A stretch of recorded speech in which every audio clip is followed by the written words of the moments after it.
I I I I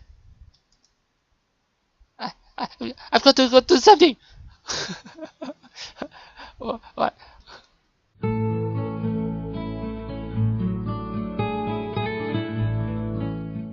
Okay, during afternoon classes, the long-haired girl comes back and sits down in her seat without a word. I'm still curious about this long-haired girl. Maybe we'll find out soon in this scene. Again, no one seems to notice, or if they do, no one says anything. I want to ask Misha about it, but I don't want to be nosy. So maybe you can try, asking that girl herself. Yeah, asking. Oh well, not. I guess we'll find out about her later. After school, Shizune and Misha quickly find me by the first floor lobby and latch onto me, covering each flank in case I might try to escape. I feel a little offended, but I had been considering it. Nevertheless, I'm a bit disturbed that enough people have made a break for it in the past that they're on their guard. What's with the escort? This doesn't make me feel very comfortable. In fact, it makes me feel like a dangerous prisoner being transported to his cell. Okay. What's wrong, Hichan? Like I'm being forced to join the student council, That's right. We're just gonna play a game of Risk, remember? And I suck at it. I don't know, Misha. This all seems a little sinister to me.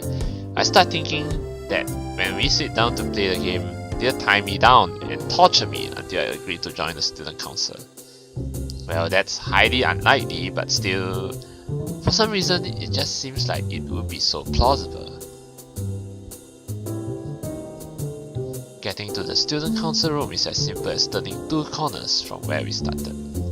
What? That's it? This makes you guys being on top of me seem a little silly. Okay. That's not true, Hichan. Shichan says that when their life is threatened, people have shown the capability to pull off superhuman bursts of speed. Well, that's kind of true when, like, for example, if there's a tiger chasing after you, you definitely want to run for your life, right? And that's when, the superhuman burst of speed will come true. Life is threatened. Her expression unchanging, Misha assigns something amusedly to Shizune, who makes a baffling face and puts her hands behind her back, looking pleased with herself. Misha feigns deafness and hums cheerily. Stop that! I know you heard me. You have no excuse, unlike Shizune. Shizune opens the door to the student council room. It's a very plain, sparsely decorated room, although it is quite large, maybe even a little larger than a classroom. There's a big table in the center, surrounded by chairs, and a smaller desk prominently placed in the back that I assume is Shizune's. There are a few regular desks and chairs stacked to one side as well. Extras, perhaps? Aside from the tables and chairs, the room doesn't have much else to offer. Just a couple of filing cabinets and bookshelves stacked with old school records and documents. Not much else. In fact, nothing else. This is a pretty bleak room. They could at least put a potted plant in here, or something. But the most noticeable thing that this room doesn't have is other people. Are we early? Or don't tell me you two are the only ones in the student council. No. What do you mean no? Does it mean nobody else is coming today? Yeah, I think I figured out you two are the only ones in the student council, right? Yeah, that's right. Before I manage to ask why that's the case, Shizune claps her hands together very energetically. Oh yes? Hichan, let's play Risk. Come on, you promised, didn't you? You have to. Okay. Do you want to know the rules? We can explain to you while we set everything up. While Misha is talking, Shizune takes out what looks like a board game from behind one of the filing cabinets and throws it on the table. Actually, this looks kind of interesting. After Misha spends a little too long for her liking running through the basics with a somewhat vague and confusing tutorial, Shizune cuts in and declares the game has started with a decisive motion, slicing her arm through the air. Whoosh! Shizune's aggressiveness is rubbing off onto me. I start feeling more competitive than I intended to be when I agreed to this. Halfway into the game, while I try to ponder how to defend against Shizune's assault from two fronts, she breaks my concentration by drumming her fingers on the table to get my attention. Oh. Hichan, Shichan wants you to know that you are taking too long to make a move. Shichan also says that she will let you keep Australia if you agree to join the student council. Are you intimidation much? I thought this was a game with no strings attached. Just the fact that she would dangle that over my head as an offer means that she knows I care about the outcome of this game. And anyway, no! Shichan admires your fighting spirit and will be a benevolent dictator who will spare your people if you agree to join the student council. You're so competitive, Shizune. She seems to take this as a compliment. I would expect the student council president to be a bit more magnanimous. Magnanimous? She doesn't seem to know what the word means or how it's signed, so she pulls out a piece of paper and writes it for Shizune, who in return signs it back to Misha. Misha presses her index fingers against her temples as if trying to physically imprint the word into her memory. Suddenly, Shizune bursts into a flurry of gestures. Misha looks daunted by the pace of her heated signing. Wait, please hold it down. Shichan says you're gonna lose. Tell her I will crush her world empire with my rebellion. Okay. Those eyes of hers shine with childlike mischief. Oh my god, look at Shizune's face. That's a pretty cute face right there. She says you have no chance if you keep playing like this. No, you won't. Oh, another choice here. So it's either it's a trap, it's smarter to play defensively here, or she has a point, attack aggressively. Well, I'm not gonna like surrender, you know. Hey, wait, hold on. She says you have no chance if you keep playing like this. No, you won't. So should I be stubborn or should I follow her? Okay. Well, I guess I should actually let her win. I mean, like, let her tease you. You see, so you should let her tease you, which means you should follow her advice. She has a point. Attack aggressively. At least I hope that's the right choice. You know, because you should let her tease you so that we can have fun together. So then she can laugh at you, losing, so that you join the student council. So yeah, I'll attack aggressively. I'm going to join the student council. Let's go. She's either really mocking me or trying to trick me. I have nothing else to lose though, so I might as well try something different. Maybe if I spread out my forces and try to control more territories, I can recoup the advantage. Shizune seems to focus on conquering whole nations, so maybe I can sacrifice my whole continents to gain more small countries. It's worth a shot. A few turns later, I end up losing the game anyway. Shizune adjusts her glasses victoriously and allows herself to tentatively pump a fist in the air in celebration. Yeah, see, we made Shizune happy. That's the most important thing. Because we must let her win, don't let her lose. I win, yeah! Oh, there's no need to translate that. It was pretty clear. Don't look so sad, Hichan. You were really giving your best. That's what I thought. Sometimes your best just isn't good enough, though. If anyone knows that, it's me. You did very well for someone who just learned how to play today. Oh, thank you. Hichan, you attacked Iceland and North America at the same time. That's a very daring move. Shi-chan is impressed. Oh yeah, plus points for Shizune. Alright, high five.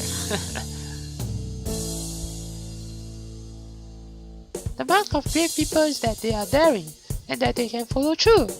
You're really halfway there. Isn't that great, Hichan? That isn't enough though. Just potential isn't enough.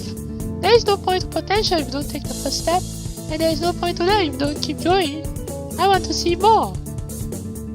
You're right, Hichan, but that's so demanding. Oh, she's gotten closer to me. Shizune leans forward, suddenly looking a lot less playful and more like the serious person I expected her to be from the start. Oh, what's up? Hichan, would you like to join the student council? Well, I guess why not? I have nothing to lose anyway. She really doesn't waste any time, does she? But it's only my second day of school, so I'm hesitant about committing to something so early. I haven't even taken a look at any other clubs yet. But spending time with Shizune and Misha doesn't seem like something I would hate. I still need more time to think about it before I decide for sure. Maybe I'll get back to you on it. Okay, Hichan, but I hope you're not just saying that so we don't feel bad. No, really. Really? Hichan, if you're going to say that, you're saying that it is definitely the truth and there can't be any mistaking it. I know. I guess I should have my revenge for losing, at the very least. Shizune smiles at that in a mischievous way that feels like twisting the knife in the wound of my loss. Ouch! Rubbing salt to my wound. I take a glance at the clock on the wall and realize I've spent far longer playing Risk than I expected, and we had fun. Sorry, I think I have to go. I wanted to go to the library. It's not closed yet, is it? Shizune scratches her head and gestures at Misha.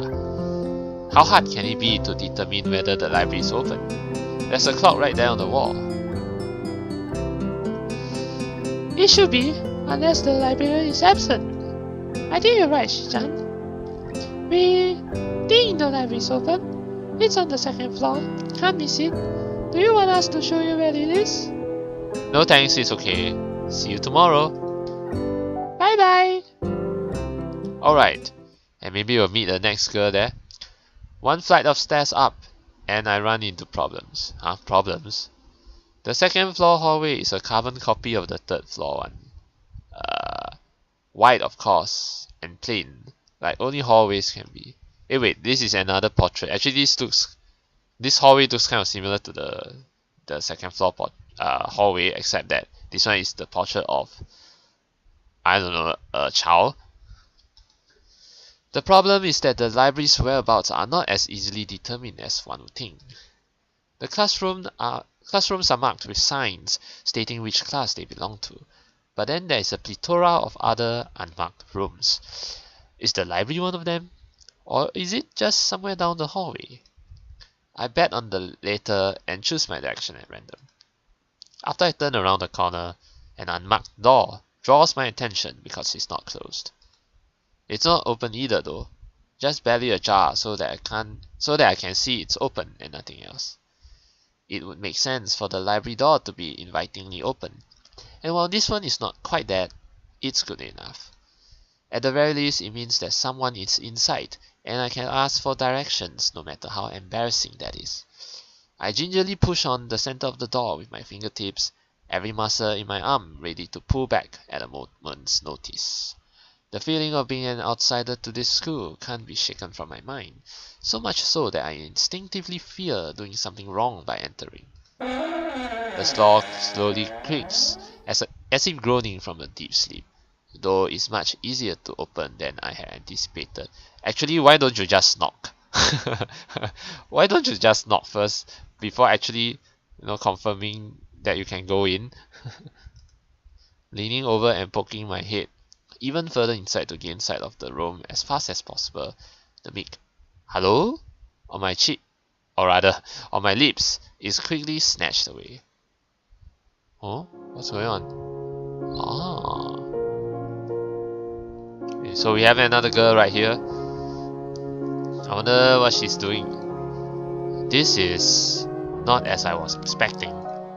I mindlessly let the door open to its full extent, taking in the sight of the solitary figure taking center stage in the otherwise abandoned room. The situation steals my voice, leaving me standing at the hallway staring at the beautiful girl. Evidently having taken her time to assess the situation, the girl gently puts down her teacup and opens her eyes, but doesn't look at me. So she's the sort of the princess type. Hello there, may I help you? Wavy-haired girl. Staring directly in front of herself, the movements of her lips seem to break the silence rather than the words. However, it's the soft, measured voice that reminds me she's a being separate from the room itself. Like an angel, no? Not only is she likely the tallest girl I've ever laid eyes on, but even among the foreigners I've met, she's strikingly distinct. Hi. Sorry for intruding. I was just kind of lost. She takes a moment to formulate a response before speaking. Every action she takes feels as if it's carefully choreographed beforehand. Care to take a seat? Unexpected, considering that I'm intruding upon her. Thanks. I slowly step towards another seat opposite her, the girl resting the teacup and saucer on the wooden table in between. The way she doesn't track my movements with her head is telling. That and the slight cloudiness to her eyes means she must be at least partially blind, like Kenji. Was Kenji really blind? I mean, he's wearing glasses, so I guess kind of okay. Well, anyway, come to think of it, her voice doesn't have any detectable accent either. I guess she must be half Japanese. As I take my seat, her composure takes me slightly off guard. Her air of relaxed confidence makes the silence entirely comfortable. The calming atmosphere is so very different from the student council office. I take it you're a new student to Yamaku? Yeah, I just transferred in yesterday. I get the distinct feeling my speech patterns don't match the formality of hers, accentuated by her restrained bow of greeting. One which I hasten to match, before realizing the futility of the action. I'm Lily Sato. Pleased to meet you. Oh, Lily Sato. Nice to meet you too. Hisao Nakai. She gives a nod before gesturing roughly in the direction of her teacup. Although I don't see any teacup here. So the imagination. Would you care for a drink? Sure. As much as it pains me, I can't keep step with her formality in the proceedings. She gives a kind nod, taking the request in stride. Without another word, she steps off the chair and prepares a second cup of tea from a collection of supplies laid out along a shelf. A brush here, a brush there, her left hand often lightly touching the side of whichever container she's pouring into. It seems to be a process she's followed dozens of times before. As I lean sideways to see her around her back, she seems to use her long, dainty finger to measure the right amount of water in the cup. Okay, so I guess this lady, right, she's the blind type, so that's her disability, but still able to act noble and all that. It's one thing to see the different disabilities the students in my class have, but it's quite another to see how everyone seems to adapt. Shizune and Misha have no problem working together to communicate to me, and Lily herself seems to have workarounds for problems I had never thought of. Actually, come to think of it, what is Misha's ability? I mean, disability. I guess I'd say before is probably is her laughing, her tendency to laugh. That's her disability. Not sure, but anyway. While I feel slightly guilty about her doing the work, she seems pleased to be following the correct process of the offerer preparing the drink. So, her soft voice brings me out of my silent observance. Which room were you looking for? It's not often this classroom is visited after school. The school library, Shizune and me, some classmates told me it was on this floor. She finishes pouring water into the teacup as she nods. A small metallic tapping coming from the teacup, indicating it being stirred. I'm aware of Miss Hakamichi, as are most students. To be with them means you're in class 3-3, no? That's right, in the science room with Muto. She gives a small giggle before setting down the teaspoon and slowly walking towards the table, teacup and saucer in hand. He's quite a character. I imagine you'll come to like him. Those do. Oh, nice. Now we see Hisao right there. Let me just show the image. Now we have the two sitting side by side. Although, where are the teacups? I mean, they could at least have drawn the teacups too, so that it makes more sense. But anyway, imagination.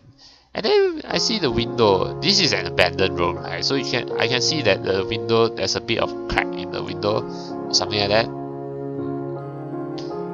Okay. Well, anyway, back. Alright, let's return. As she sets down the tea, I gently take it and have a sip. I'm really more of a coffee person, but this seems like a rather bad moment to bring it up. Oh, you're a coffee person, I'm a tea person, so I will fit in perfectly here. Nonetheless, the smell's quite nice. I hardly think it will be hard to choke down. Thanks, Sato. It tastes really nice. She smiles and quickly waves her hand in front of her face. Lily, please.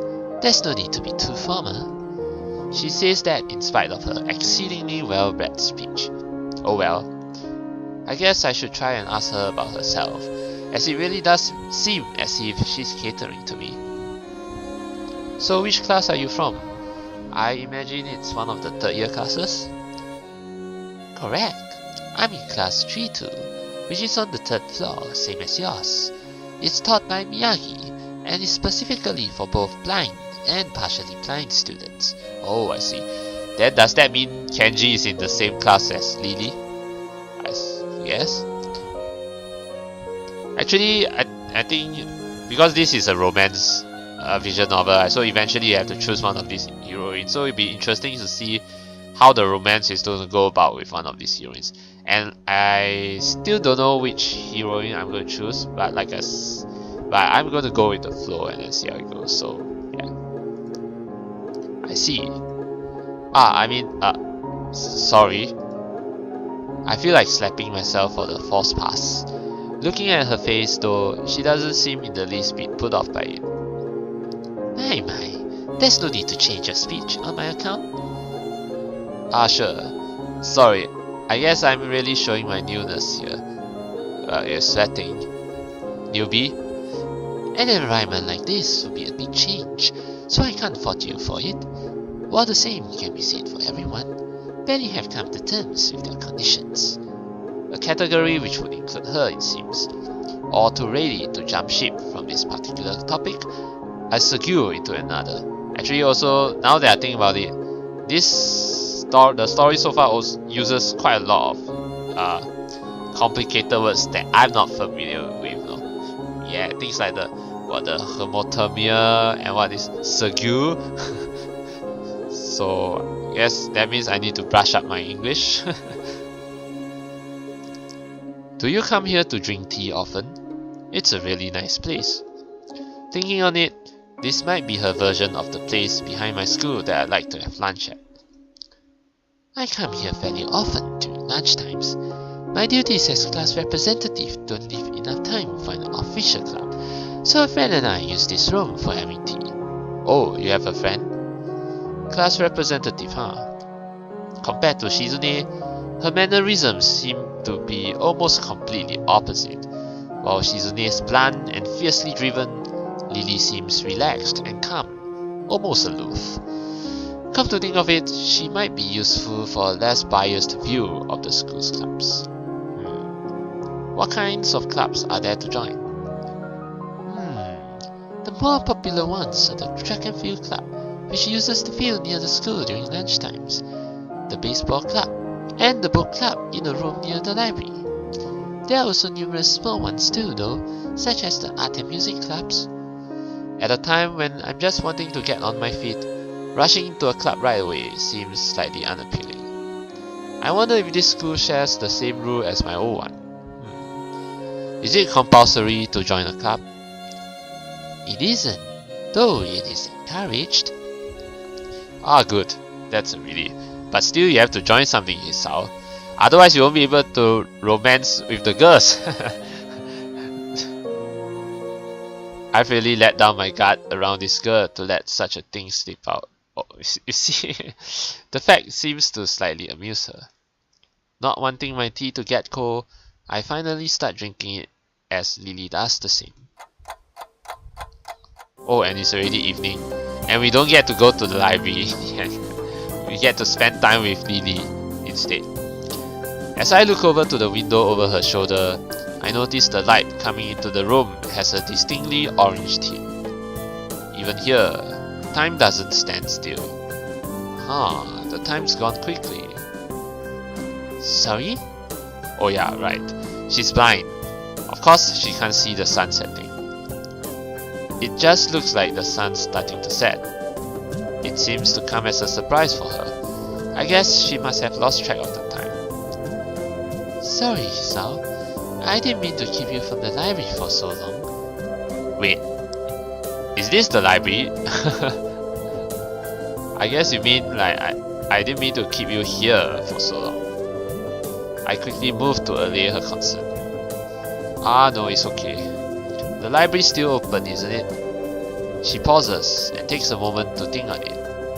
It's probably something I should have asked Shizune when I had the chance, but Lily seems likely to know in any case.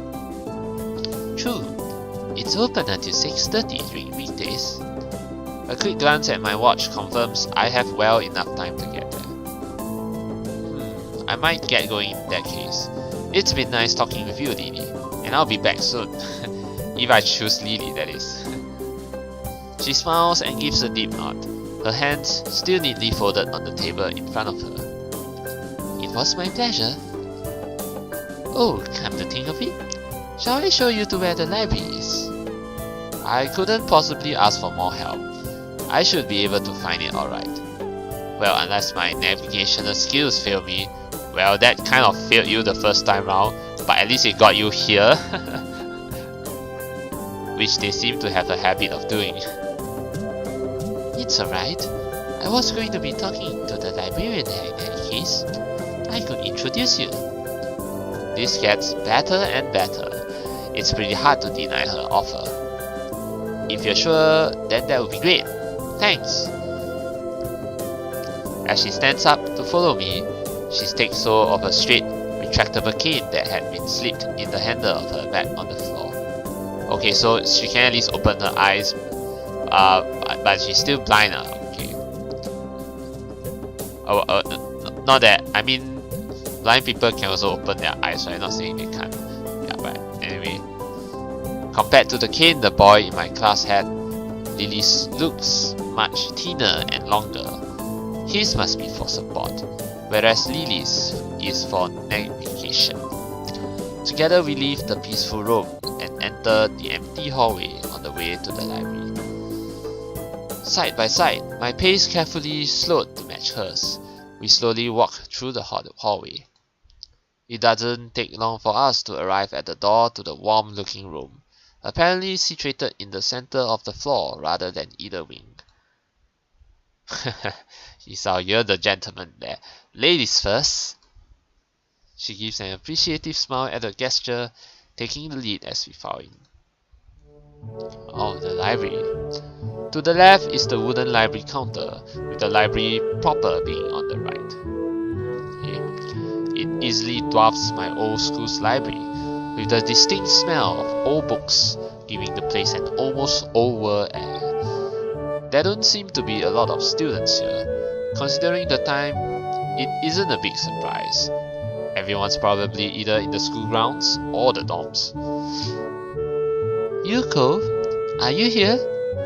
She says it to thin air since the librarian doesn't seem to be present, and of course Lily can't see this. What's unexpected is that it draws a reaction. Oh, something from under the counter thuds against it, followed by a quiet will. Okay, so she's underneath the counter. Oh! Oh, Yuko, okay. The origin, apparently the librarian, quickly crawls out and bounces up to extremely rigid attention. Hi, Lily. How can I help you? Her voice is strained in a failing attempt to sound casual, and she's rubbing the back of her head. Good afternoon. What happened just now? I heard a strange sound. It's nothing. I just hit my head. See, I dropped an eraser under my desk, and while I was looking for it, a pencil dropped. And when I was looking for both of them, you came and surprised me. Are you alright? I'm sorry, I couldn't know. It's okay, it's okay. Sorry for making you worry. This is nothing. I've had worse happen to me. She's quick to reverse Lily's apologies, almost frantically trying to push aside the possibility that she could be in any way inconvenienced by bashing her head on the counter. Yes, worse things have happened. Okay. The girl fidgets with her fingers as Lily doesn't seem to drop her concerned expression, and then she shuffles some papers around the counter for no reason. A little shorter than Lily, replete with glasses, freckles, and a very troubled look, she seems to fit a library perfectly. Okay. Ah, Lily, did you get my message? Message? Oh, the 2 important books that arrived? Right. They finally came. I can't believe it took so long, but... Amidst her celebrations, partially for managing to change the topic, I'm sure, she notices me from the corner of her eye and freezes on the spot when she does. Oh no, I'm sorry for not noticing you before. Did you need to check out a book? Or return one? I'm sorry. Okay, I guess the librarian is the kind of the... like, anything tends to get flustered pretty easily. The way she can so quickly shift between moods is a little unsettling. He's with me, Yuko. This is Hisao, a new student. Hisao, this is Yuko, the school librarian. Pleased to meet you. Hisao, right, Hisao. Pleased to meet you too, Hisao. For a second, she visibly attempts to engrave the name on her mind so she won't forget. Yuko often arranges to import foreign books in Braille for me. Oh. Would you like to tell Hisao a little something about the library?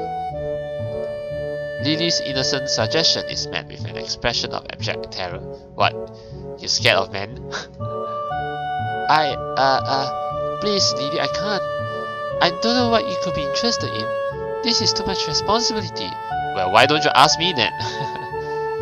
How it's any responsibility at all, I don't get. But her objection is so sincere, I don't doubt for a second that she would rather disembowel herself on the spot than tell me where the light novels are. But... so, there are a lot of books in Braille here? I attempt to save the day by asking the first thing that pops into my head. It seems to work at least partially, as Yuko seems to not exactly relax, but at least look slightly less intense. Well, I think about a third or fourth of Yamaku's library is either in Braille or audio. Oh, okay. Makes sense, given all the blind students that will be here. If it's only that, how come this library is so big in the first place? Well, we get a lot of new books regularly because the library is adequately endowed. That's probably why. They spend more on new books than on my salary, and then I have to organize and shelf all of them. Spend more on new books than on my salary, all poor thing. It's so troublesome and they weigh so much. I wish I could quit this job. Ow. A very awkward silence follows this revelation of too much information. Yeah. I'll go check the aces then, if you don't mind. It's probably best for all of us if she doesn't keep talking to me. Very well. Meanwhile, Yuko, I will have those books if it's alright with you. My first impression was right. The library is surprisingly big. Ambling down the narrow aisles, I study the spines of the books in random order, occasionally sliding one out to read the blurb, taking it with me if it looks good. In a few moments, I have a respectable stack of books in my arms. I guess I'll never be stuck for choice in here. The normality of the library sinks in. Sure, there are large print and braille books scattered throughout, but it is what it is, a library. It's as if the calm mood from the room I had tea with Lily in snuck with us in here, unless it was here to begin with. Something about that puts me at ease, just like before. I reach the end of the acer, and find a collection of desks, set up for study or personal reading. Going a little further though, I discover a nice quiet corner at the back. While the rest of the library has the odd student sitting at a desk either reading or stealthily sleeping, the back is pretty much deserted. As I glance around, I see someone who I recognize sitting on one of several beanbags. Ah, it's that girl, the dark-haired girl. Okay. Now this is interesting really. I said it would be a challenge to win over her, right? Yeah. So it's the dark-haired girl from my class, the one who snuck out of the classroom earlier. She's reading a book, keeping it close to her face, which makes her look like she's really into it. From the way she was acting today, I had her pegged as more of a delinquent than a bookworm. In fact, her mysterious disappearance from the class raises all sorts of whys in my head, and now we know why, because she has been sneaking into the library. But that raises the question as to why everyone is ignoring her, you know. Is it because she has tantrum issues or something like that? Intrigue floats slowly but surely towards the surface, and before I know it, I'm walking towards the mysterious long-haired girl. I guess there's no harm in introducing myself as I would with anyone else. She's a classmate after all. Walking over to another beanbag, I take a seat and lay my books beside it. The girl starts, looking scaredly up at me from underneath her fringe. This is the first time I've seen her this close. Underneath her long, dense bangs, I can see that part of her face, at least a third if not a half, is pretty badly scarred. My eyes are immediately drawn to the scars, subconsciously picking past her hair until they meet her own eyes. For a second, I am shocked, and divert my eyes to the book in her hands, before I realize that looking away probably only makes it worse. Yeah, you should keep staring at her. Okay, another choice here. It takes too many seconds to collect myself and remember what I walked up to her for. Let me see. Should I be apologetic, say, I'm sorry I didn't mean to startle you? Or should I say, hi, I'm new here. Hisao Nakai, we're in the same class. Well, these choices are pretty tough. But I have to think carefully what choice I should choose here.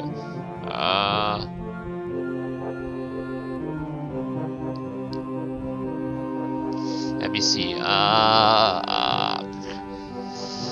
Well, if that's the choice of whether I want to just be ignorant of her feelings and just straight away introduce myself, or I should be more concerned about her, you know, her feelings, and then say, I'm sorry, I didn't mean to startle you, before I then introduce myself. So, well, let me see. Actually, am I even like, okay, I think I'm just going to say, I'm sorry, I didn't mean to startle you. So let's do this. Sorry, I didn't mean to startle you. It's okay. The girl certainly doesn't look like it's okay, but I let it slide. So, do you mind if I sit here? The reason why I choose the sorry instead of introducing myself is because I feel that if I just introduce myself, I'm like being ignorant of her being started and all that. So that's why I'm trying to be nice here, Yeah. So do you mind if I sit here? She seems to be very uncertain whether it's okay or not for me to sit, but finally she nods, just a little. Okay. I take the seat next to her, and she hides herself behind her book. Life of Pi. Never heard of it. How can you not heard of it? This is a classic tale, Life of Pi. Yeah, I think it's the tale of the boy and the tiger, right? Yeah, it's a classic tale. So, sorry again for startling you. I'm Hisao. She looks up from her book, stalling a little before replying. I know. You know? Okay, so how about introducing yourself? We are in the same class. Her speech is stilted and so quiet that it is barely audible even in the still library. Okay, so she's the quiet type, alright. Then I have to speak softer. Somehow I think that my delinquent impression of her was wrong. Hanako. I'm Hanako. Okay, at least I got your name.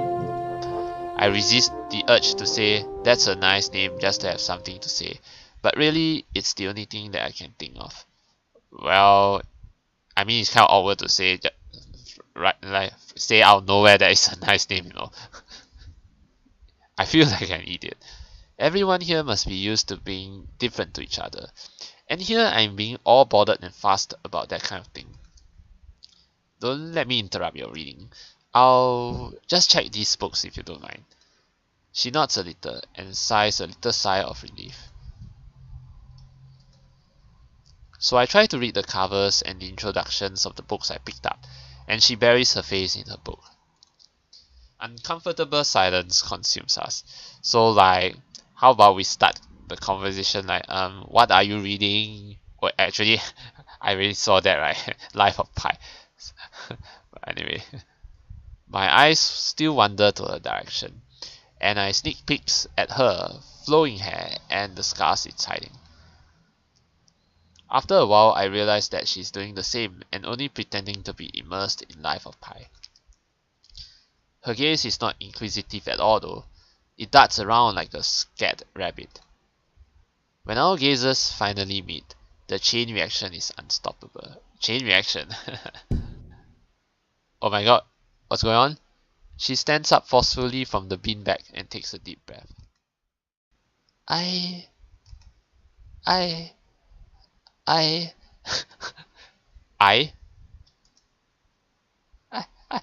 got to go do something. What? Without warning, Hanako takes off and runs towards the counter. So she's not just the very quiet type, but the very, very shy type as well. But then, why is it that everyone's ignoring her then? Just because she's shy? Now that really piques me more about this girl, Hanako. Her hair-like takeoff catches me so off guard that I don't manage to go after her until she has a good head start. By the time I reach the counter, she is nowhere to be seen. Lily and Yuko are happily chatting away, and like mine, if you like, tell me about you, about Hanako. Knowing that I won't be able to catch Hanako myself, I approach the girls. Hey, did you see notice a girl run past here? Maybe. What did she look like? What? You never noticed her? Don't tell me she's a ghost. I hope not. Long hair, kinda shy. She had, well, some scars on her face. Okay, she's not a ghost, alright. You wouldn't be talking about Hanako, would you? Yeah, that's her. I saw her reading and tried to talk to her, but I think I scared her off or something. Oh dear. Yuko, would you excuse me? I had better try and find her. Well, at least Lily seems to be close to Yuko. I mean, not Yuko, Hanako. Sure, I'll just hold on to this until you come back. What's going on? I'm sorry, but I'll have to explain to you some other time. Right, I'll see you later then. Okay. Lily hastily grabs her cane and hurries out of the library, leaving me alone with Yuko. I don't think I'll ever get the hang of this place. Did I do something wrong? What did you do? Nothing. I was just looking for some books and then she got this fit and ran off. The most offending thing I can think of was that I might have looked at her general direction a few times. Well, she is a very timid girl. You have to be very careful around her. She can be very jumpy, I think. And she's not accustomed to talking with other people. Okay, I think that kind of explains why nobody is talking to her, because she tends to freak out. Yeah, quite a lot. So I think she will be a very interesting character to win over. Yeah, I think I might actually choose her. Oh yeah. Isn't that a bit strange? Well, not really. There are people with this kind of hysteric illness. Yeah, if that's the correct term for it. Like, tends to get pretty paranoid. Yeah, that kind of illness, I wonder. It's just how she is, I think. Yuko doesn't sound all that convincing. Then again, maybe this is just the norm around here. Everyone has their own problems, or else they wouldn't be here. But how should I deal with these people? Forcing myself to act overly casually only makes me feel phony. Okay, this is the important part. I need to remember the tips, so that I know what right choices to choose. Like, I was supposed to be ignoring the elephant in the room. Yuko fidgets, looking like she wants to say something to that, but resists it. Oh, come on now, say something. I think it's an elephant only if you feel that way. I guess she doesn't have a good sense of self-restraint. It makes me smile, and she blushes heavily. What? Did that sound stupid? No. It sounded really wise. I guess you're right. It's more about me than anyone else. Neither of us has anything to add, so Yuko fills the silence by shuffling some papers around. People who have papers on their desks really like doing that. Did you find any books? I should be closing soon. I mean, this library should be closing. But I have to do it. I hope that's not too convenient for you. Why are you saying I should be closing soon? I mean, this library should be closing. Don't they mean the same thing? Oh, yeah, I want some books, but I left them over there because... I'll just go get them. I fetched my stack of books from beside the beanbags where Hanako and I were sitting and returned to the counter. Wow, you read a lot, don't you? I surprised myself with that too, honestly. At least when I really think about it. I had a lot of free time earlier this year, so I just kind of started reading books to fill that time. I couldn't do much else. I see. But she doesn't say anything else and just checks out my books for me. I guess this is what they call tact. Respect your past and all that, unless you really want to say out